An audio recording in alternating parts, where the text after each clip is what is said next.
I'm going to try and make this really quick. This is a pivot point tutorial. I want you guys to try this. Just do what I do, follow along, and I'll tell you how to kind of apply this to other things as you go. So take your hands and put them palms up like this, okay? So what we're going to do is where your hands are touching, that's going to be your pivot point. So we're just going to simply pivot up and then touch the palms of your hands, okay? Once you're here, now your new pivot point is going to be your thumbs. So from your thumbs, keeping them contact, you're going to swing this up flat. Okay? Now, you can go even further with the thumbs still as your pivot point and pivot all the way up to where the backs of your hands are touching. So from here, let's go all the way back down like this.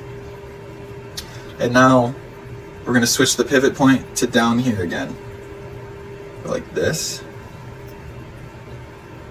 We're going to keep that the same pivot point, but we're going to keep this hand still. Just keep it locked in place. This one is going to swing up on top of the other. So now we're here.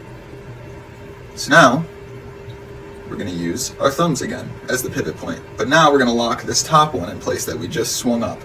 So the top one stays and the bottom one swings out like this, right? So now the whole point of this is to show you that there is plenty of ways to make something very simple, even your flat hand, by pivoting on points. It turns one thing into 10 things that you can do. Now, that's just the very simple example of that, but there's, pivoting like this, just using different types of points as your pivot points. And as you get used to applying pivot points to more of your moves, you're going to make way more variations of them, and it's going to help you with just figuring out a different set of moves for different sounds, different parts of songs. I like doing pivot points for steady beats, filler parts of songs where I'm building up to the next point.